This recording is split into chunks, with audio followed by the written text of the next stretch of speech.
abad silam, orang-orang Belanda datang ke Kepulauan Nusantara.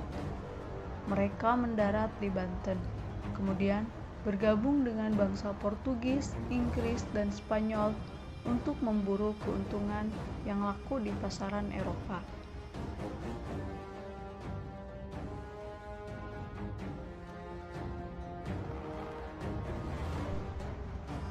Tidak dipungkiri, beberapa perlawanan yang timbul di berbagai daerah seperti Perang Padri yang terjadi pada tahun 1821 sampai 1837.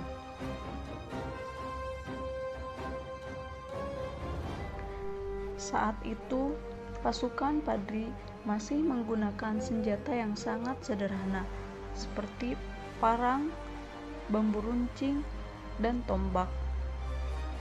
Tentu saja jika dilihat dari kekuatan yang dimiliki oleh kaum Padri akan kalah dengan pasukan Belanda. Namun, kaum Padri tidak menyerah dan terus bersemangat untuk melawan.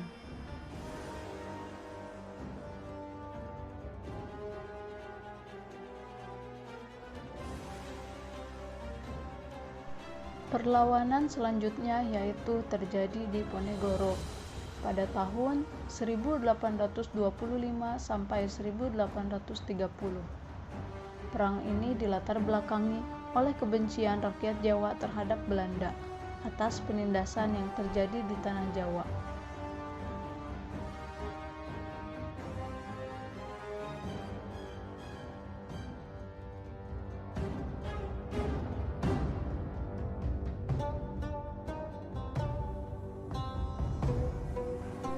Perlawanan selanjutnya yaitu terjadi di Aceh dari tahun 1873 sampai 1903. Karena dampak perjanjian Sumatera pada tahun 1871, Aceh mengadakan hubungan diplomatik dengan konsul Amerika Serikat, Kerajaan Italia, dan Kesultanan Utsmaniyah di Singapura.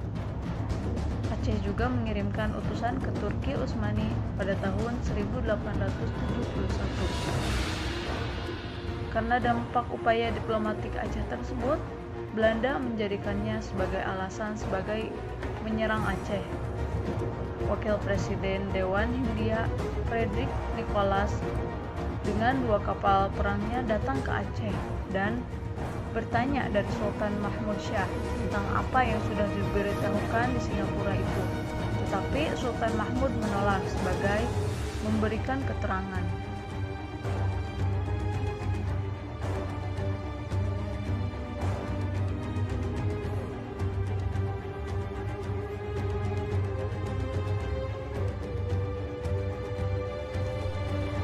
Pada kenyataannya, semua itu tidak terlepas dari pengaruh ajaran agama Islam. Karena pada masa itu, Belanda belum memiliki pengetahuan yang luas tentang Islam. Maka mula-mula Belanda mengambil sikap aman dengan tidak mencampuri urusan agama Islam secara langsung. Karena mereka khawatir akan timbulnya pemberontakan orang-orang Islam yang fanatik. Tetapi di lain pihak, Belanda masih berharap dan sangat percaya diri bahwa proses kristenisasi yang terus berjalan mampu menyelesaikan segala persoalan sehingga proses kolonialisasi dapat terus berlangsung.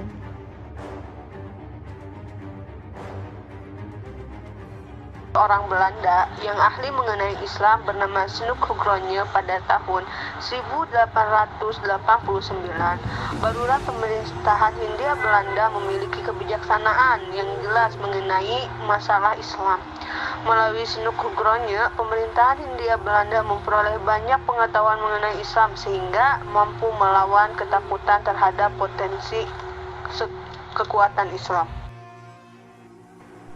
Melalui Snoek, ketidaktahuan Belanda tentang ancaman yang diberikan Islam akhirnya mampu mereka ketahui, yaitu pengetahuan bahwa musuh kolonialisme yang sesungguhnya merupakan bukan Islam sebagai agama, melainkan Islam sebagai doktrin politik. Berdasarkan pengetahuan inilah Belanda mulai jelas dan tegas dalam membuat kebijakan terhadap Islam dengan berpedoman pada 3 pilar politik milik Snoek Gronye.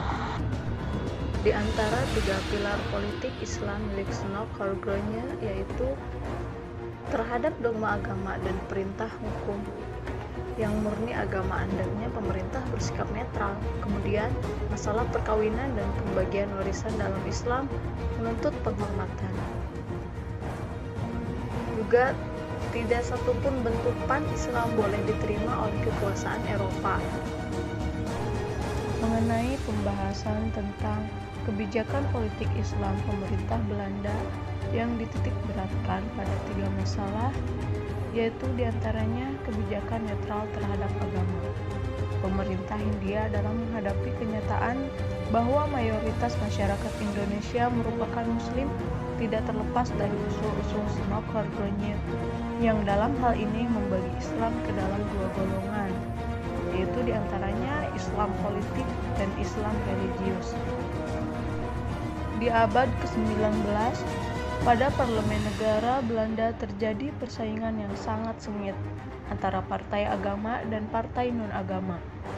Persaingan ini terkait seberapa banyak masing-masing partai mampu memperoleh suara dalam pemilihan sebagai partai penguasa, di mana pada masa ini partai non-agamalah yang memperoleh kemenangan dalam parlemen Belanda. Kemudian dalam hal kebijakan politik asosiasi, pemerintah Belanda memberikan kebijakan kepada masyarakat Indonesia, yaitu tentang asosiasi dan pemanfaatan budaya. Istilah ini sering digunakan dalam pengertian yang sama dengan istilah asimilasi. Namun sebenarnya ada perbedaan makna dari kedua istilah ini, yaitu jika asosiasi lebih bersifat mempertemukan antara 2 negeri yang berbeda sebagai teman, maka asimilasi cenderung untuk menyatukan kedudukannya. Politik asosiasi ini memiliki tujuan untuk memperkuat ikatan antara negeri jajahan dengan negeri penjajahnya melalui pemanfaatan kebudayaan, di mana lapangan pendidikan menjadi garapan utamanya. Kemudian asosiasi pendidikan untuk melancarkan siasat politik Islamnya. Pemerintah Hindia Belanda memberikan kesempatan bagi pribumi untuk mengenyam pendidikan dan memberikan kebijaksanaan asosiasi pendidikan di daerah jajahannya. Meskipun yang dapat menikmati pendidikan hanya anak-anak dari kalangan tertentu saja, yaitu seperti kalangan bangsawan, menteri. Kemudian pendidikan yang diberikan ialah pendidikan barat.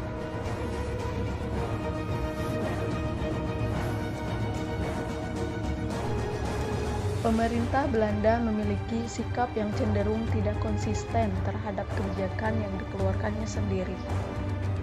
Hal ini tercermin dalam kebijakan yang dikeluarkan bagi masyarakat Indonesia, di antaranya terhadap masyarakat animis. Pemerintah Belanda melarang kebiasaan-kebiasaan tertentu mereka, misalnya menjadikan manusia sebagai kurban pemujaan, perang balas dendam, potong kepala. Kemudian terhadap masyarakat Hindu, pemerintah Belanda melarang kebiasaan yang mewajibkan seorang janda membakar diri ketika suaminya meninggal. Terhadap Islam, pemerintah Belanda tidak berkenan ikut campur dalam urusan pembangunan masjid, tetapi mereka sangat waspada dan penuh curiga terhadap para haji. Sehingga di tahun 1859, pemerintah Belanda mengeluarkan suatu ordonansi yang mengatur masalah ibadah haji lebih ketat dari sebelumnya. Sedangkan terhadap Kristen, pemerintah Belanda bersikap sangat peduli, terutama dalam hal pemberian bantuan bagi kegiatan keagamaan Kristen yang seringkali sangat tidak adil antara agama yang lainnya.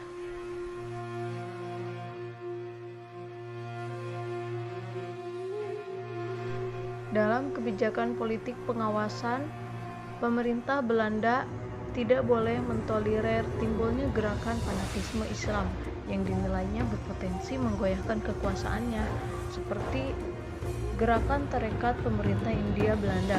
Memang sejak lama sangat khawatir dan penuh curiga jika terdapat orang-orang Islam yang berkelompok membentuk suatu majelis perkumpulan. Hal demikian ini disebabkan oleh rasa ketakutan pemerintah kolonial terhadap tarekat, karena mereka yakin bahwa gerakan tarekat akan digunakan sebagai basis kekuatan untuk memberontak oleh pemimpin-pemimpin fanatik Islam. Juga dalam gerakan Pan-Islam, sebagaimana kekhawatiran pemerintah Belanda terhadap gerakan Tarekat. Terhadap gerakan Pan-Islam, pemerintah kolonial juga penuh curiga dan selalu waspada terhadap segala kemungkinan yang akan mengancam kekuasaannya. Jikalau gerakan Tarekat merupakan bahaya dari dalam, maka gerakan Pan-Islam merupakan bahaya dari luar.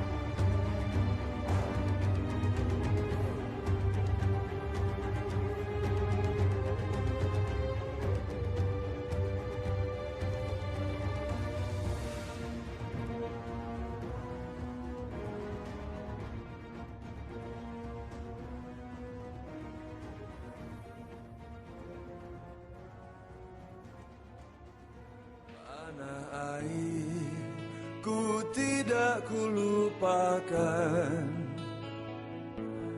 kan terkenang selama hidupku.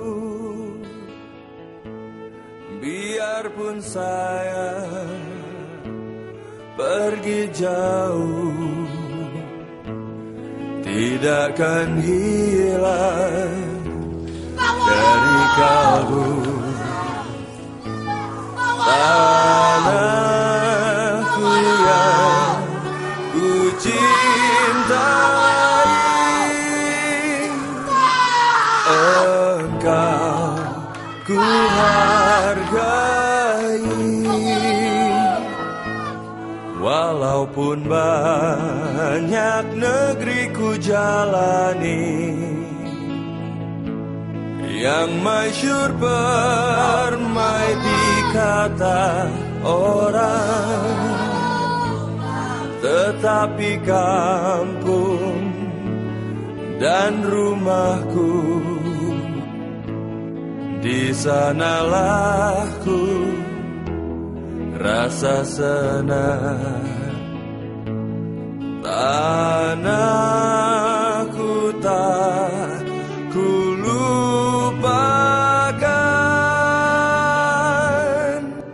engkau ku banggakan.